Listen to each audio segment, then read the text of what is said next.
Many thanks, Bardo, for an excellent overview of the European rail infrastructure management, and also for emphasizing how, given the unique nature of Rail Baltica, there isn't a copy-paste model that Rail Baltica can simply adopt. That's proven to work across several member states and beyond. And also thanks to the Association of European Rail Infra Managers for contributing to the study that we conducted as an external reviewer, and of course your continuous involvement. But to continue, Chris, could you give us a quick summary of your main takeaways and conclusions from the Rail Baltica infrastructure management study? Yes, certainly. You'll be happy to know I've condensed the 500 pages of the report down to 200 slides. But I think one of the things that I'd like to kick off with is really an observation, and that's that the discussions this morning all started about the political vision for Rail Baltica and the enthusiasm and passion which was felt at the creation of the project. And we're now, having gone through the infrastructure management study, coming full circle, and it comes back now to the output of the study, which was always to inform the political decision-making process. Now, the one thing that we are not is we're not political advisors or political consultants, and the one thing that you will find if you take the time to go through the study is to understand that we basically have been running a very structured process.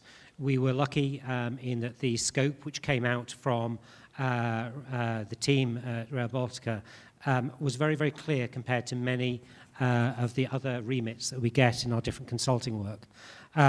There was a very clear focus on understanding not just the core functions of an infrastructure manager, but those which are kind of optional around commercialization, the things that can bring real different value, not just to the railway itself, but also how they can unlock value across the different countries.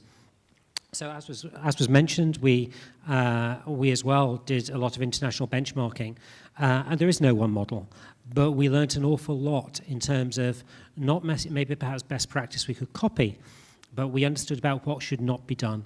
We managed to uncover failures in relationships that impacted the performance of many existing cross-border management operations, and that helped shape and inform the way that we took the study forward.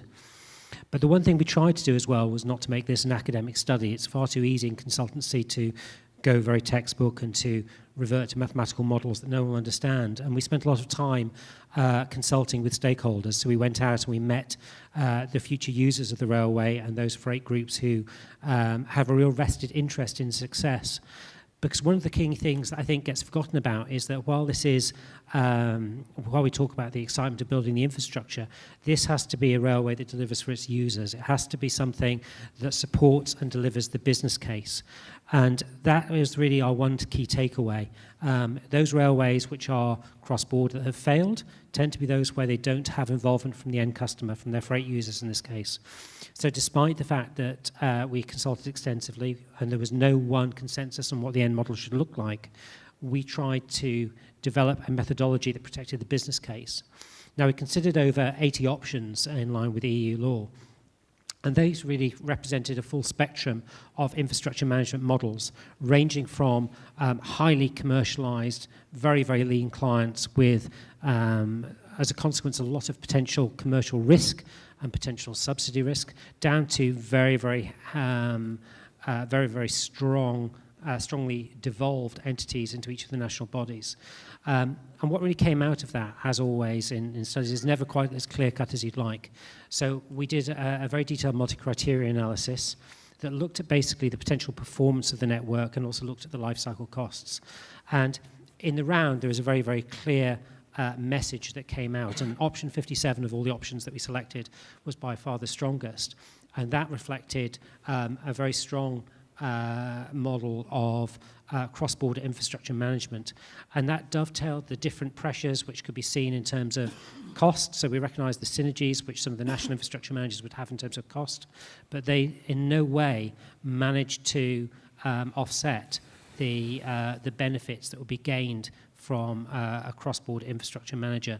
And those reflect all the different kind of comments that came out from previous speakers today.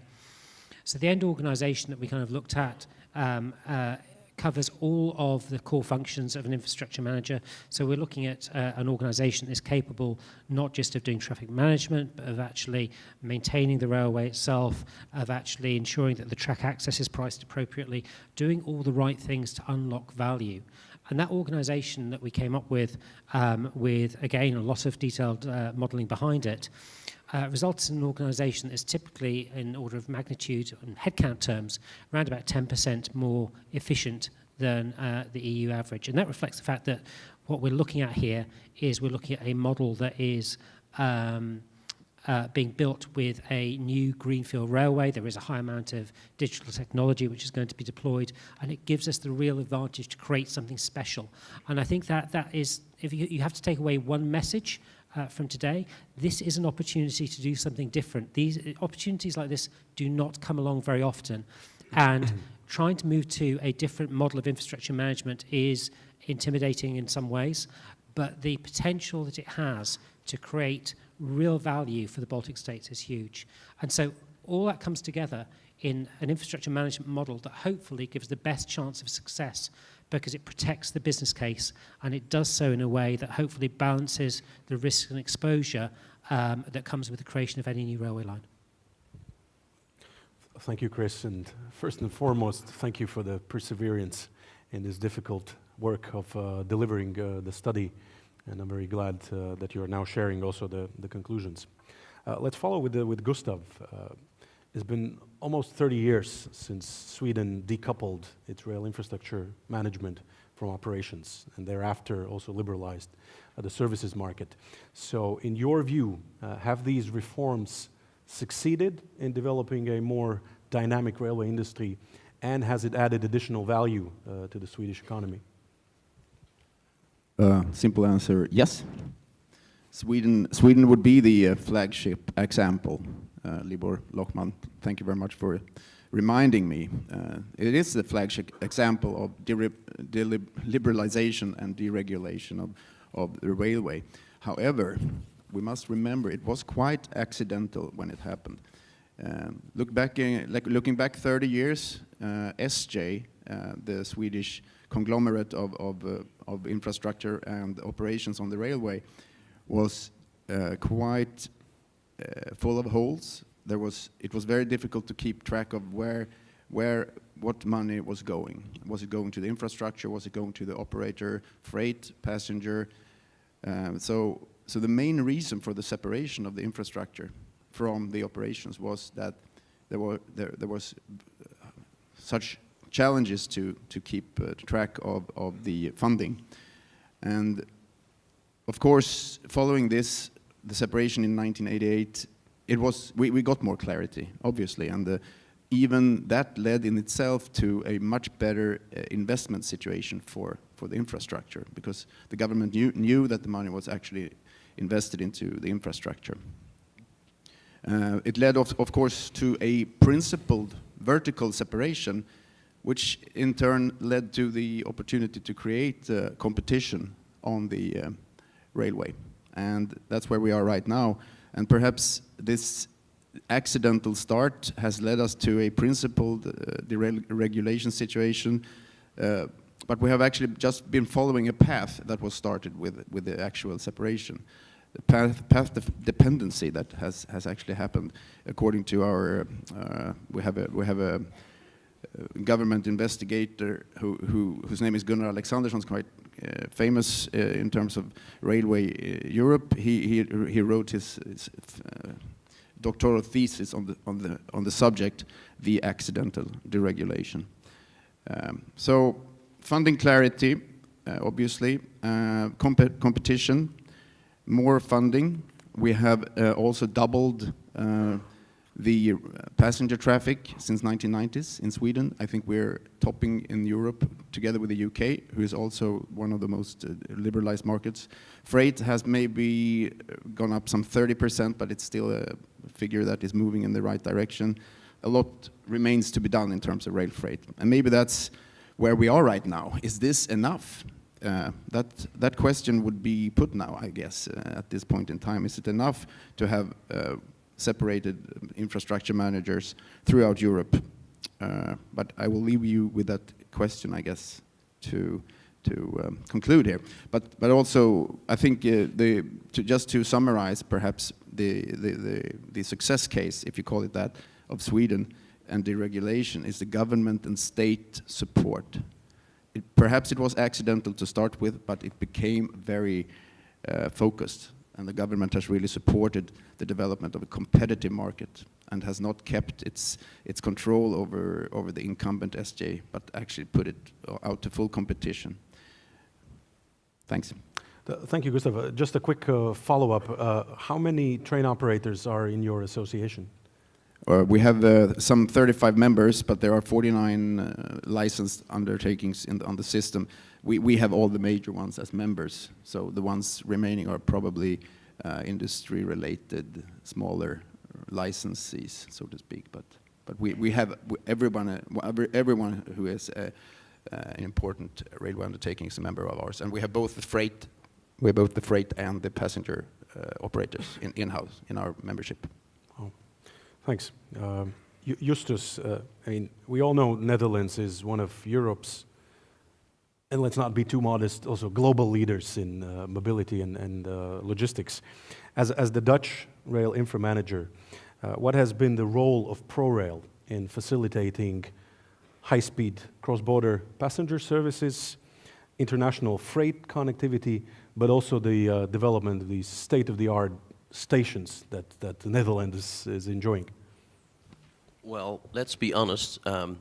This is way too much honor. We are only a national infrastructure manager operating on the basis of a concession which has to be renewed every 10 years. This works kind of well when you look at the national perspective. Yes, indeed, we are proud of our stations.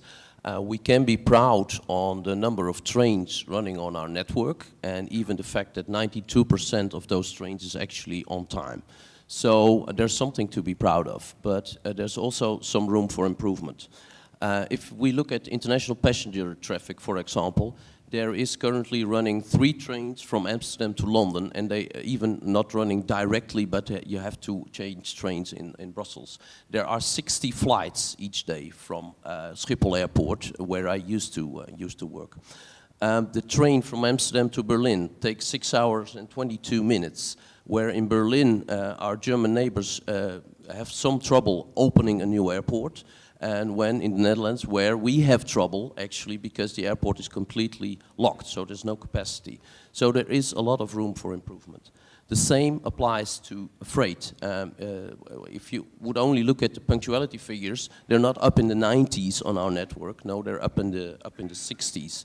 So, and with being such a small country, 90% of freight traffic is international traffic. So that means that we are suffering from the fact that European rail is still very much a patchwork. And of course, we have some experience in our country dealing with the patchwork, because I don't know if you're familiar with our polder model, but that means that we actually have to meet and talk a lot to keep our feet dry. And we have a history in being relatively capable of doing so.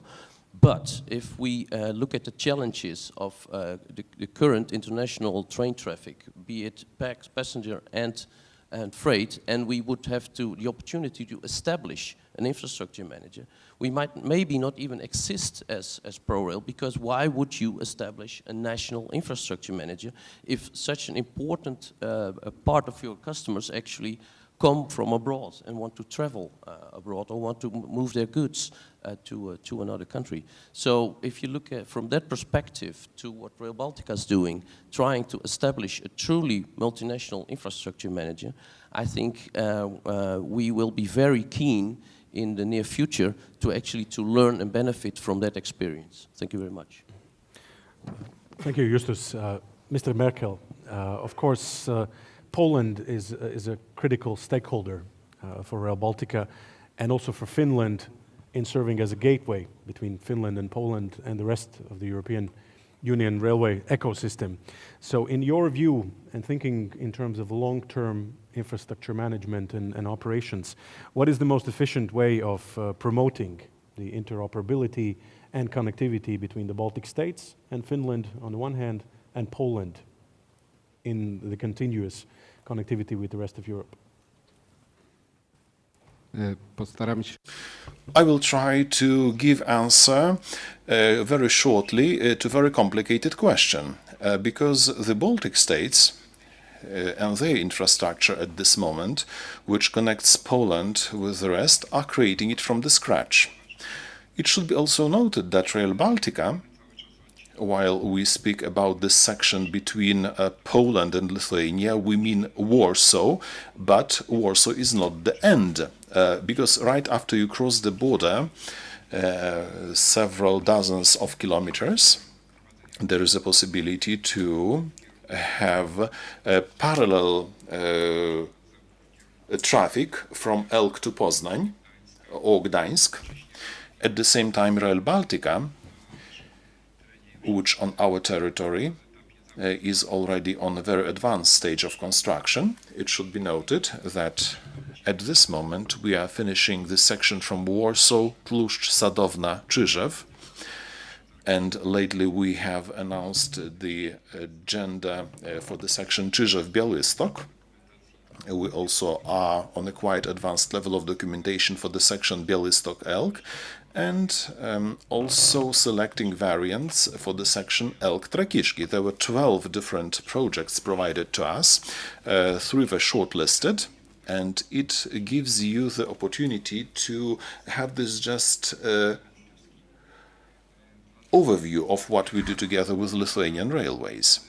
The promotion of this railway is not only Rail Baltica. We should not limit ourselves to Rail Baltica only, because for the Baltic States it's the window to the entire Europe, and through this example of the Nordic-Baltic corridor, then going southbound, there is opportunity to go both to the south and west of Europe, including the territory of Poland and beyond. We have also adapted our approach lately, during the last 3 years, concerning the parameters of this line. We're trying to adapt to the parameters that are prepared in the concept phase, because I think that design phase has not yet started, but we have already started this designing in our country to secure this 250 kilometers per hour speed from Warsaw to Białystok, which also required and yet requires changes in our legal framework, meaning expanding this project and considering different issues and problems. But we implement this project according to the scale and hope that it will be finished by 2027, until this entire section or route is covered, as it was mentioned today earlier. Promotion is also important because crossing the territory of Poland means different power, 3 kV, and it probably will remain the same because over 19,000 kilometers of our network is electrified. 2/3 are electrified, and it's difficult to imagine the change of power, which would cost many millions euro for us. But the rest of our traffic, transborder traffic, will use the same parameters, including speed, including voltage, and also including the possibility to change 25 kV to 3 kV with multi-system locomotives during the drive. So there is such technical opportunity. So I mentioned already several issues here. I think technical issues are also very important in our context. And they go in line, definitely, with our activities internally on the national level, where proper directions are developed, like baseline TENT, a section from Warsaw to Białystok, which later from Białystok will be continued via Warsaw to Poznań or southbound. Therefore, I'd like to outline that implementation of the Rail Baltica project goes in line with this entire planning of Polish infrastructure, and ourselves as managers, we definitely will manage without linking it with the rest of Rail Baltica.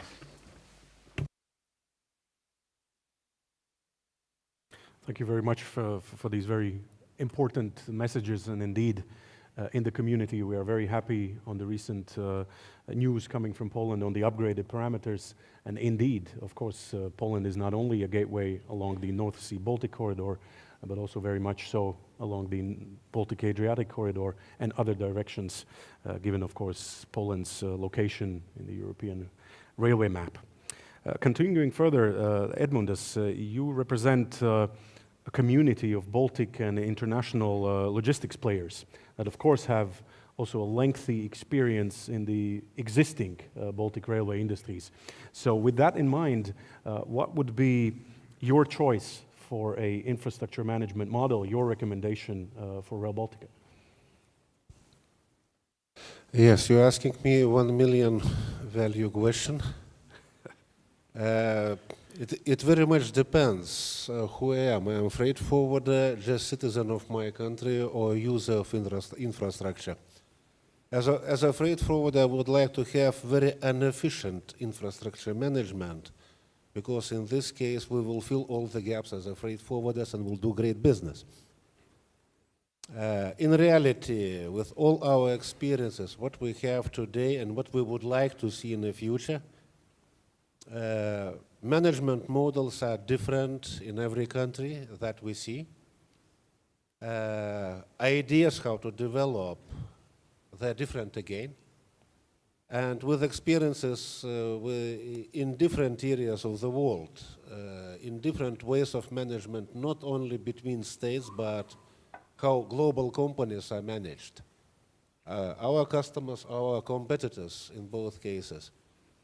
The most attractive to build is always looks like centralized structure, which is easy to organize, easy to start, but my experience says this is first to die. They're lousy and never efficient locally.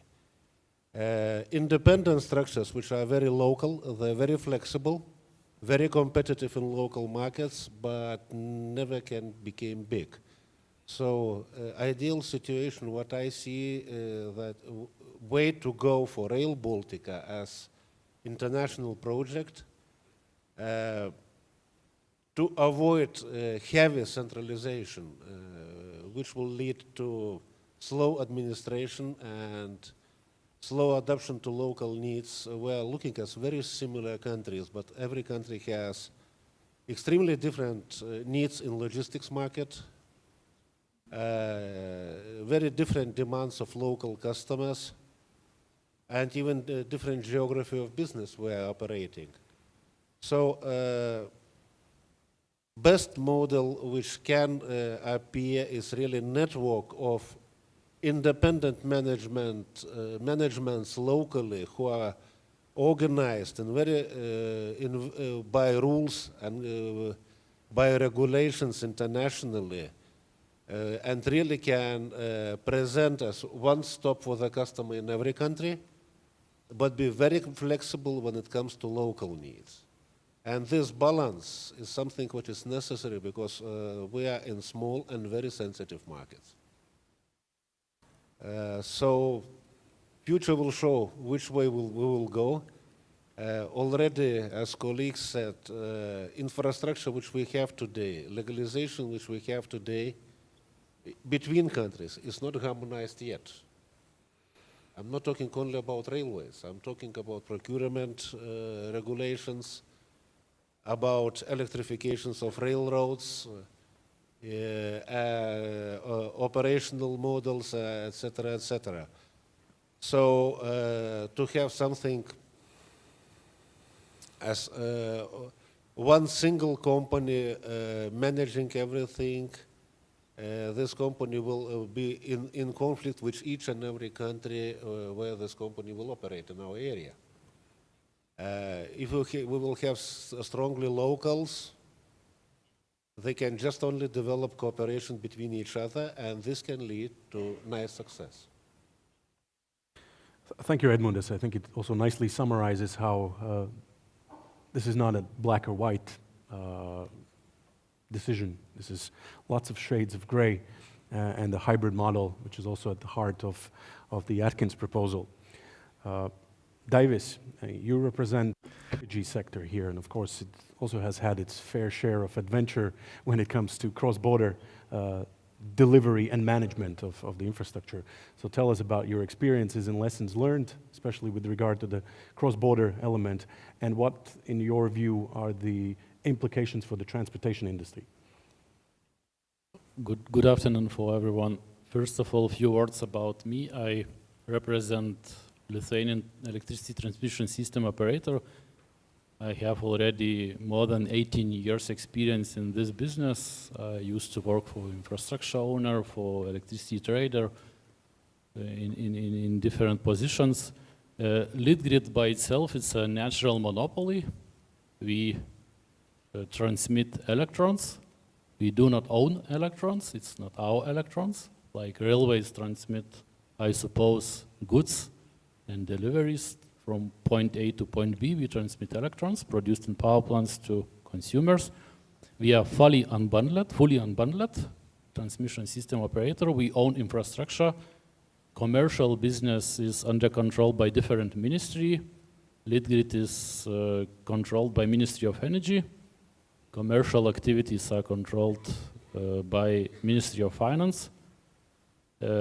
Infrastructure business is very heavily regulated as a national monopoly on national base as well as on European base. For instance, beside European directive, we have 8 so-called grid codes describing very in details how infrastructure has to be operated, how infrastructure has to be developed, how the market has to be integrated. And talking about cross-border lines, around the Baltics, Litgrid and our counterparties in Estonia and Latvia, we own 4 newly built cross-border infrastructures, like Lithuania, Poland, Lithuania, Sweden, Estonia, Finland, and once again Estonia, Finland.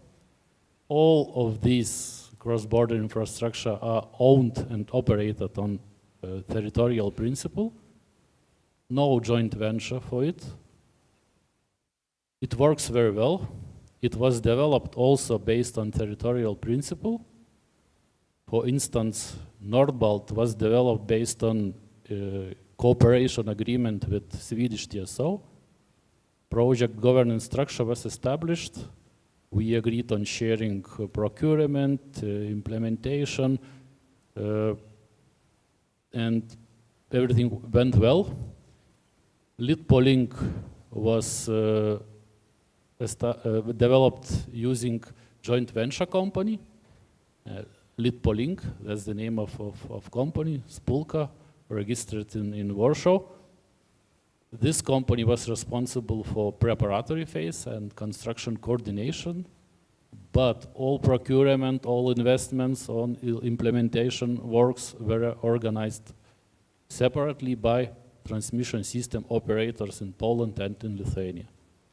And now this company is on hold, no activities in it, because it's not necessary. We fully able to operate infrastructure we developed together, and market is integrated and works very well. Of course, if 10 years ago, when Lithuanian state were thinking which option to choose concerning unbundling, fully unbundling or partially unbundling, same story repeats as I hear in railways sector. If it would be established a joint venture in the Baltics, for instance, today, nowadays, after 10 years, we would were in a position what to do with this company, because it wouldn't be necessary, because everything works very well, having on the top European regulation and national regulation. So in the same time, commercial business is very competitive. We have, even in Lithuania, more than 20 energy suppliers. They use our services to transmit electricity they sell to different clients in Baltic. And there is no problem, no obstacles for Lithuanian company to go into Estonia, to ask for agreement with infrastructure owner, with transmission operator, and to sell electricity from Lithuania to Estonia. So rules are known in advance, everything is transparent, everything is supervised by national regulator. If there is conflict or misagreement between two states, between two regulators, there is always European regulator. So no problem at all. It works very well. Thank you, Davis. I think there's a parallel conclusion to what Gustav was saying, that clearly either it's energy infrastructure or transport infrastructure, if you decouple infrastructure, no matter how you manage that infrastructure, cross-border or otherwise, from the operations, that leads to the development of the operator market. And of course, if you have 20 energy services providers, I don't think that we have so many train operators in the Baltic market these days, hopefully more in the future. And last but not least, Arni, you represent a community of international investors in the Baltic States, also in the field of transport and logistics. So in your view, in order to attract high-value investment surrounding the Rail Baltica infrastructure, not least in the passenger stations, in the freight villages, what would be the best model that would be conducive of creating such an open environment for international investors? Well, just to step back a little bit about the Foreign Investors Council in Latvia, we, of course, as a group of members, our mission is to improve the business environment in Latvia and in the Baltics through active dialogue with the government. And we work and we advise in a very transparent manner the Latvian government, in this case, on areas of improvement for the investment climate that benefits all investors, not only foreign investors, but local investors as well. But it's very interesting to note that the foreign investors represent 20% of the companies, of the number of companies in Latvia.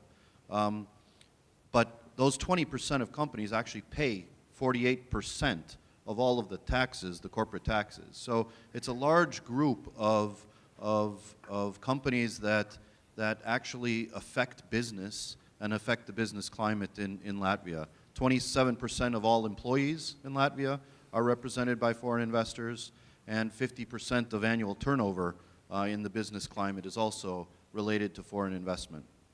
So we in the Foreign Investors Council have many working groups, and today I'm representing actually the transport kind of working group, the committee, that works in the transportation realm specifically, again, to foster this mission.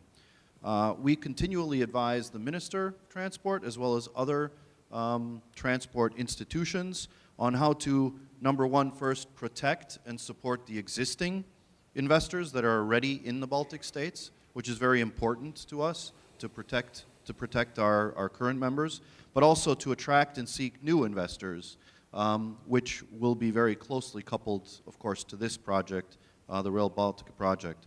In protecting and supporting existing investors, we seek to improve governance, we look at transparency, we look at competitiveness, quality of the services that are provided so that our investments are protected, and of course enforcement of various legislations that provide risk to us as foreign investors.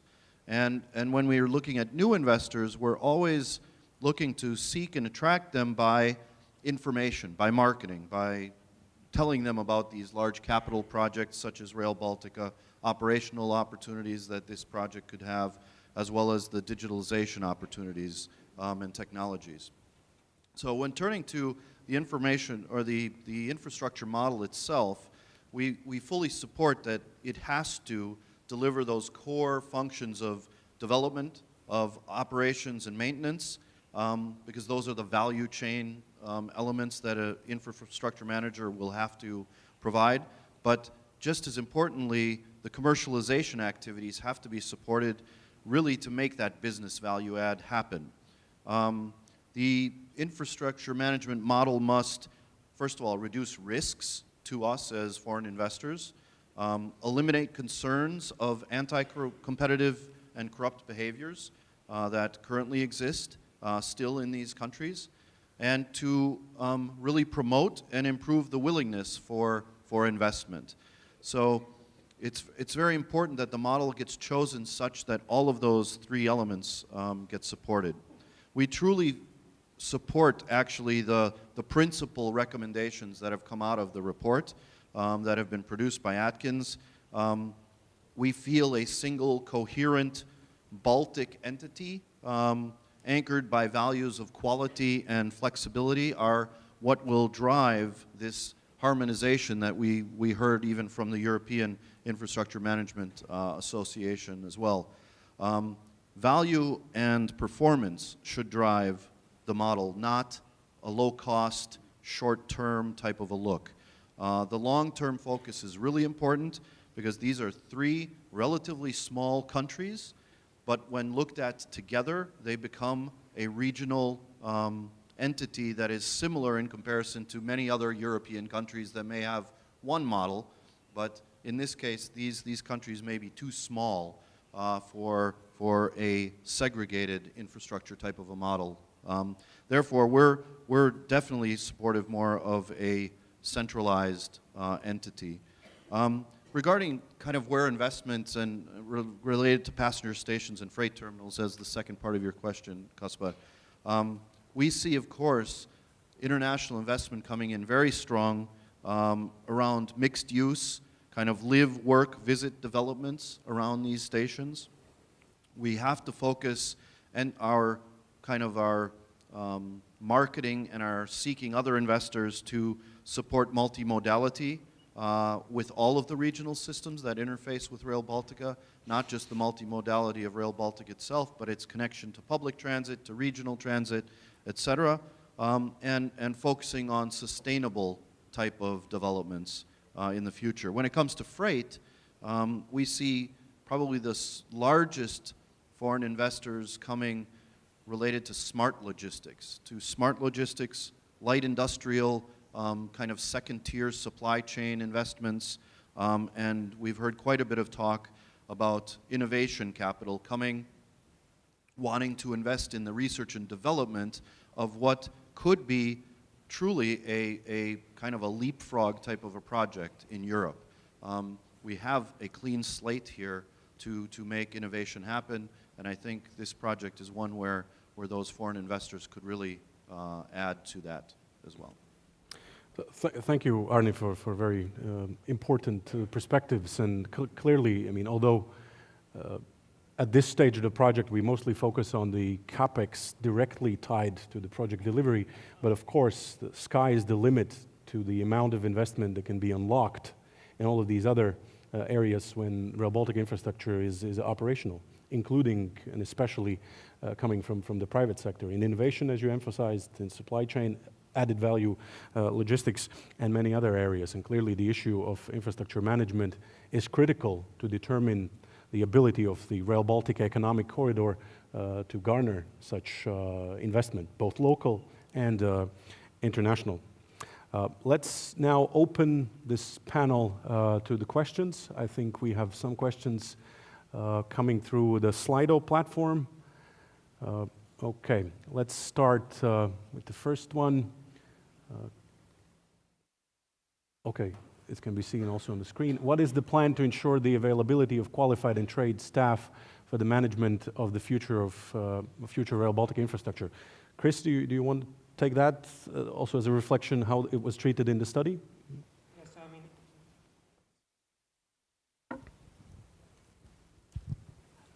So I think with regards to the qualification of staff for the infrastructure, one of the things that we learned from our benchmarking actually is that there is a huge opportunity to build skill sets within on a local basis.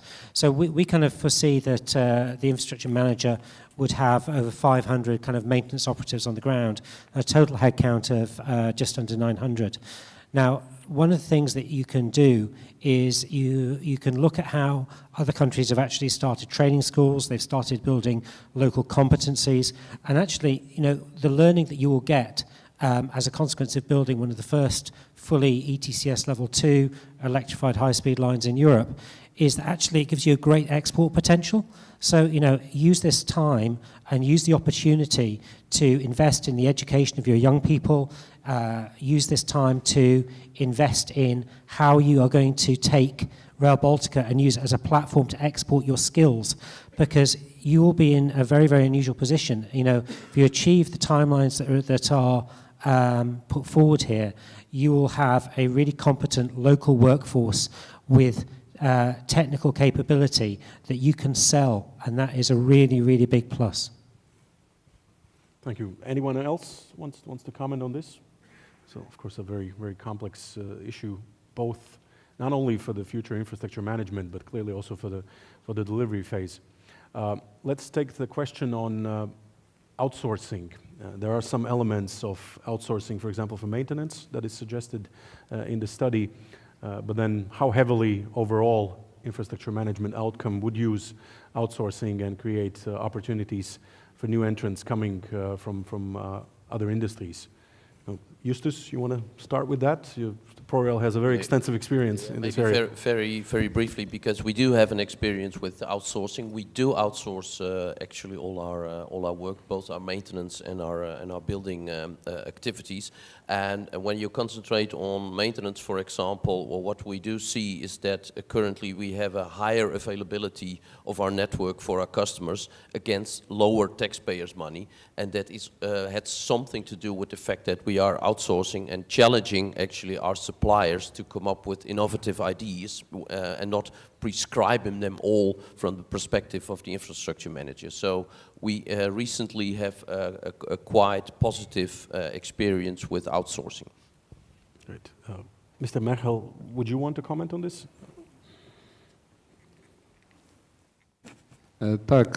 Yes, because I'll try to be brief, speaking about outsourcing, but also linking with your first question on training, because we have quite developed a spectrum of cooperation with schools, with different training facilities, and we have also signed some contracts whereby persons who are graduates can get some possibility to get funding and get interested in this job in the future. So say we are looking after, we take care about such 2,000 people in 37 schools in Poland, whereby they get this training, because you have to bring up young people for future, to become future railway specialists. Speaking about outsourcing is the second question. No doubt that we have companies that are outsourced and companies that are subordinate to ourselves, who are responsible for infrastructure, but also investment activities.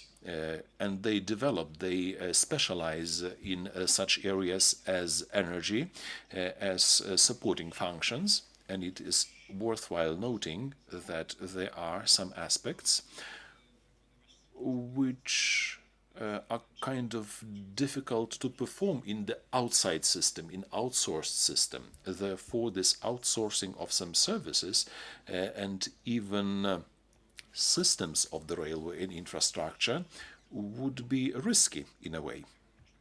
Because I know that in some countries there were some attempts to outsource some general functions and leave the management with only core activities. Therefore, we definitely use services of our subordinate companies, but also we use outsourced services like PKP Energy, like maintenance of wagons, of rolling stock, some who supply power to us. And telecommunication services is one of the good outsourced examples. They are procured from external system and outsourced, and we have such experience. It should be the system of balanced approach in order to avoid something whereby we would have problems in creation some good relations with external companies, because this rail specificity is quite complex, and if it is the provider of services from outside, just a single or two, it will be the monopoly and there will be no competitive environment. Well, in Poland there are, of course, but we are speaking here also about the competitive environment. We have 2 or 3 service providers in our country, or 4 or 5 in the entire Europe, which also causes the effect of, I dare say, price dictation or price imposement on us. And of course, it would be difficult to create it from our own resources. So yes, we buy outsourced services, but somehow the control is internal. It depends on us. Thank you. Much. A quick question to the technical headquarters. Is there a way to make sure that they freeze the questions at some point? As soon as I zoom into one of the questions, it's gone, the second moment. But one question that we can directly respond to is the first one. When will the shareholders make the decision? Of course, I cannot speak on behalf of the national beneficiaries, the ministries. There is an agreement that the discussion should end this summer, following then more concrete legal arrangements.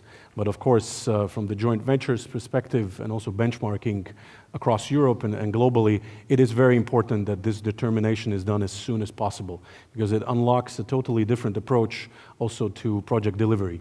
We could finally, and in a full-fledged manner, focus on the life cycle delivery of the infrastructure, knowing how and who will manage that infrastructure in the future.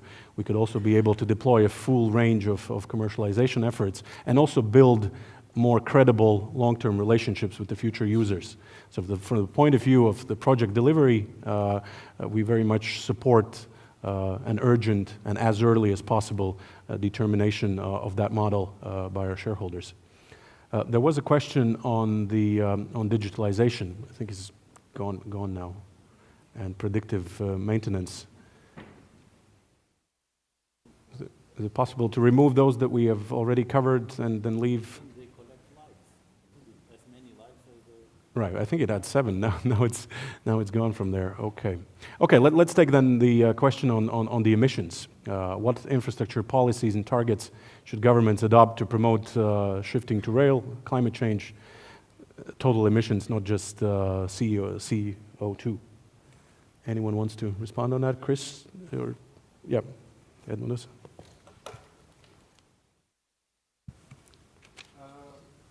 I hardly see that only policies like environmental policies could shift to rail cargo from the road. Not only policies, but really following trends which are in the market. Of course, economical trends. If rail will be more attractive, it means it leads to shift. Social. All Europe is really suffering due to the lack of drivers in the road transports. And all studies are showing that this profession is not attractive anymore, especially for young generation. It means other transport modes will get some preferences. Of course, environment. We see that we are always lucky about warm spring, but somewhere winters are disappearing. I think it's not a good trend, and every country takes care about it too. So we have a big number of not only policies, but big number of trends which are leading us to the idea that shift to the rail is one of preferences we should follow. Thanks. Let's take the most popular one, even though I don't fully understand it. But anyways, Chris, could you respond to that one also in light of the study? If Lithuanian business believes that a local infra manager is preferable, what are the main reasons, preconditions for the idea that 3 IMs, I think what is meant there is that a So single infra manager will provide the better value. I'm reading that Otherwise, question it wouldn't be the same. as being, under what circumstances would a 3IM model be more efficient? I really struggle with that in terms of the national entities and the nature of the existing rail network. So part of the big challenge here is the lack of synergy to some degree with the existing networks that exist in terms of the fact we have different gauges that are in place. The other thing is that the rail line is intrinsically, it's a modern high-speed line which requires effectively digital control mechanisms, it requires effective handover, and what we're trying to do here is to create a business case proposition that guarantees traffic flows going across multiple borders. Now, if you look right the way across Europe, there are almost inherent challenges with cross-border traffic management today. There's a lot of good work being done through Prime and through RailNet that are trying to unlock some of these. But fundamentally, we've got an opportunity here to do something better. You know, we've made the assumption that all the infrastructure managers today are going to significantly raise their game. There are some really good transformation programs that are in place. LG are making really, really great strides to take their business forward, and that is absolutely fantastic. But the nature of Rail Baltica is slightly different. It's an investment case which is built around the necessity to have a high-performing railway that will attract freight customers, that will attract the paying public. And, you know, all those kind of things are significantly facilitated under a single infrastructure management model. Thanks. Please. If I may to contribute from electricity business and from my experience, I'm convinced not a number of managers is the most important. The most important is fully unbundling. You have to eliminate completely conflict of different interests. Commercial activity from infrastructure activity. If this is not eliminated, it doesn't matter how many infrastructure managers you have. For instance, if you sit into the board and you think, should I develop this part of the rail, how it will impact my business? If you own commercial business in the same time, there will be always question how it will impact my commercial activities. And it's not only Rail Baltica has a single rail from Warsaw to Helsinki. There are also surrounding rail infrastructure, which also interrelated. And it differs very much when you disconnect infrastructure for maintenance during summertime, where you don't have clients, but your competitor has. Or you disconnect line for maintenance during springtime when your clients are not happy, but competitors are happy. So you have to completely eliminate natural conflict of interest. And in the electricity sector, we call it full unbundling based on so-called third energy directive. It obviously has also the parallel with the third and fourth railway package in the transport industry, where of course the transport industry is considerably lagging behind the energy sector. But thank you for the very important conclusion on that. Gustav and Justus, I want to ask you on the question on how the infrastructure manager can promote modal shift, coordinating policies with governments, operators, but also in infrastructure design. And I assume what is meant here is the design for the terminal infrastructure to enable piggybacking and other kind of modal shifting technologies. What is your experience on that? Well, I could start from the operator perspective, and then we can get the real answer from the infrastructure manager. Our proposals are to separate, of course, infrastructure investment from incentives, but that the infrastructure managers should be working with both, even though the assignment normally for the infrastructure manager is only to do the investments in the infrastructure. But basically it's looking at the long list and the package of everything that's needed for last mile infrastructure investments, fixing the bottlenecks in the system, and listen, and in order to identify the bottlenecks and the last mile infrastructure needed, and other minor. There are a lot of minor aspects to be sorted out. Ask the market players, bring them to the table, and identify the flows, the most relevant freight flows, if we're looking at the freight sector, and talk to the market. What are the needs? We invested 10 million euros annually now in the Swedish system, only for expectations from the market players. There's a specific allocation for only wishes from the market players. These are the types of incentives you can do for the infrastructure manager. And then, of course, looking at the incentives from a political perspective and proposing the relevant support programs, for example, in order to enhance intermodality and terminal work in order to bring the cost down of those parts of the system that are really making it difficult to compete on the cost perspective. Okay, let me, because this is quite a broad question actually, and there's not that much time left. Let me start and finish with the government. The Dutch government provides both ProRail as infrastructure manager and the operators with KPIs which are aligned or are even partly the same. So we're in this game together in the Netherlands, and the government doesn't really care who's responsible for what part exactly of the operations if we are jointly meeting those requirements. So that is, of course, underlining the importance of cooperation. Then from an infrastructure manager perspective, and maybe I could do the digitization question, which has disappeared at the same time.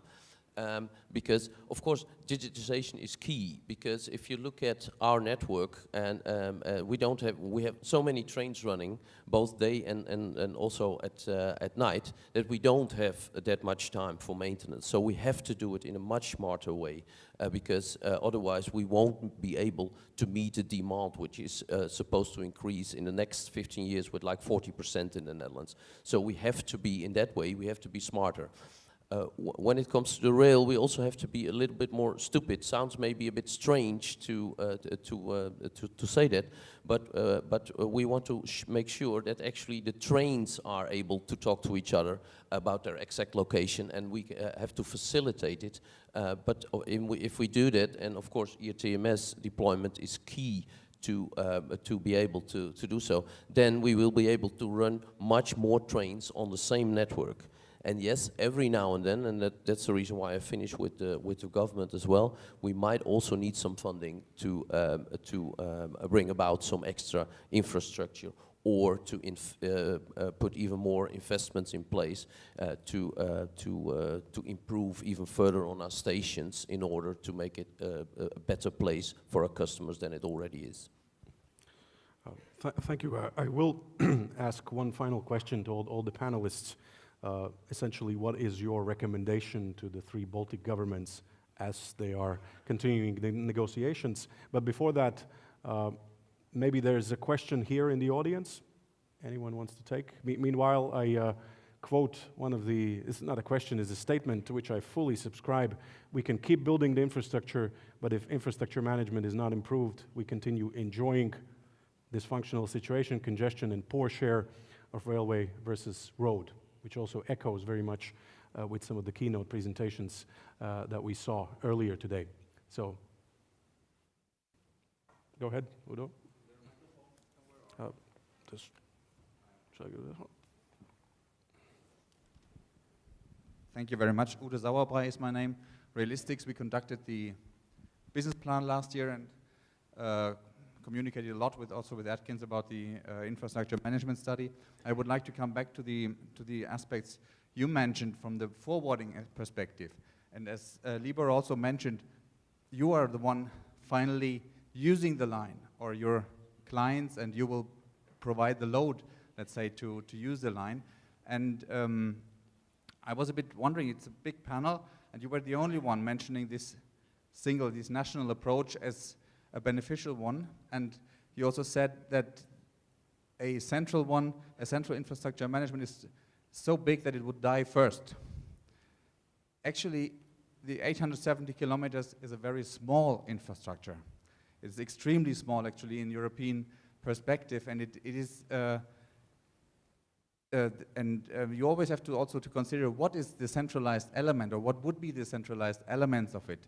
And there I see the advantages for you as the forwarding companies using rail businesses as the ones that a single operation rules, single access rules would make it cheaper for railway operators to make use of the line, which is independent of where they go. That includes the language, that includes the access conditions, that includes all the fundamental access conditions for all the operators using the line. When you talk about the flexibility, the national flexibility, I fully agree that it's required, but that's then more one of the operational part, and also maybe further investments, which are of course national, because the ownership, that was also mentioned from the EIM, the infrastructure remains a national owner, in national ownership. So that means additional investments and the flexibility on how to emerge, how to develop the infrastructure is a national business. So I think you're not that far away from what the central elements of the whole discussion here is in reality. Thank you. So, thank you very much, Udo, and of course, thanks to you and your team also for helping us develop the long-term business plan for the Rail Baltica global project. So let's start with Arnis, and just everyone a quick recommendation to the three Baltic governments. I think our key recommendation would be to remember that this is an international piece of infrastructure.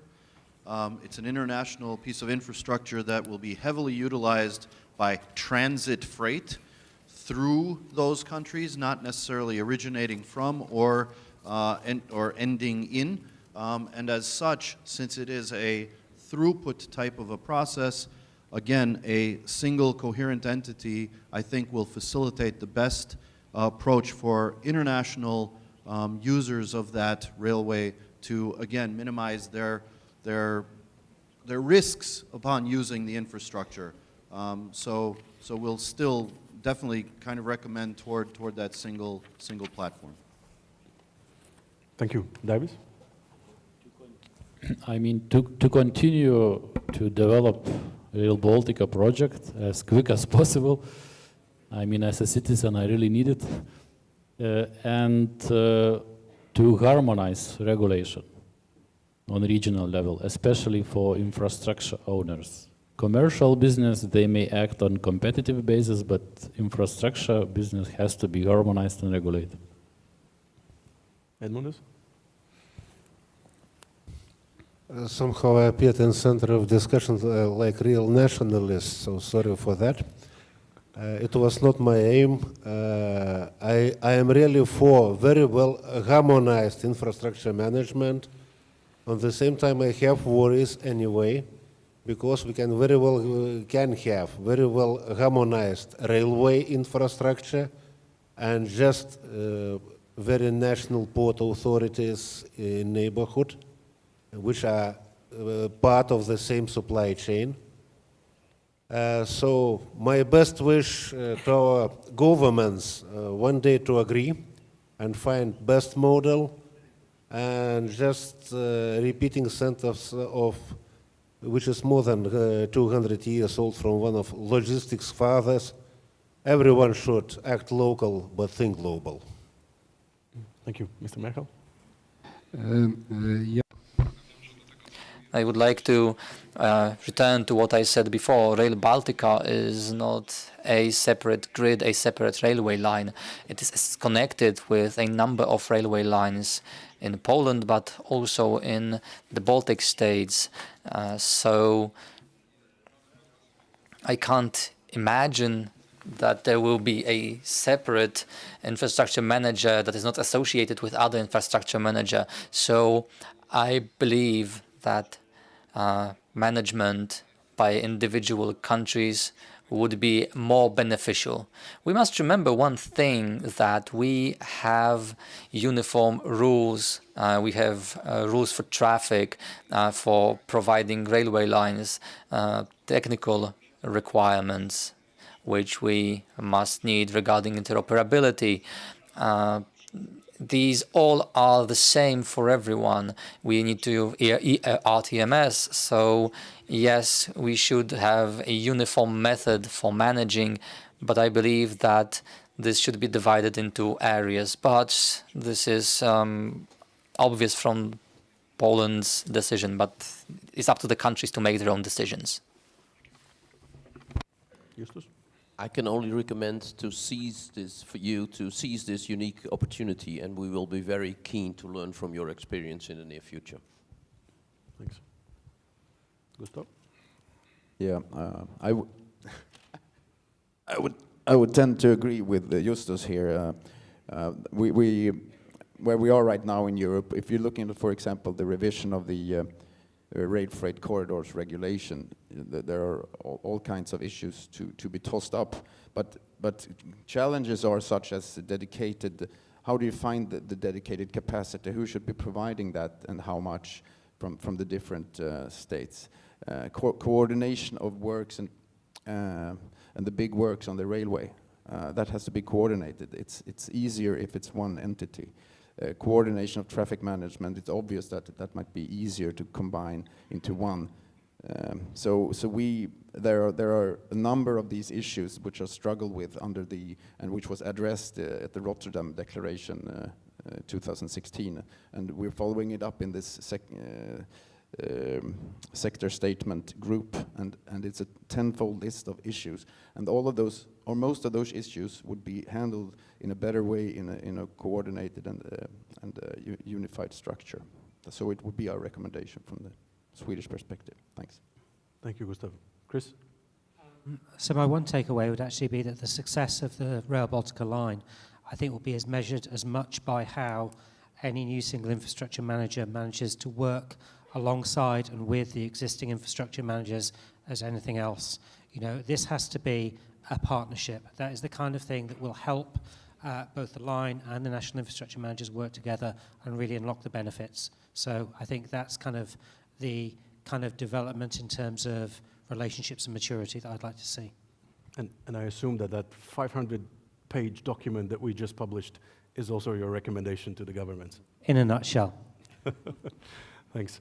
And Bardo, you started this discussion. Please finalize it. Finish. Well, very, very briefly, basically, I mean, our recommendation was already in my presentation. It's just to be coherent with the harmonization priorities here, because the more we are harmonized, that could be through what has been proposed in your study as well. I mean, a multinational infrastructure manager operating the line.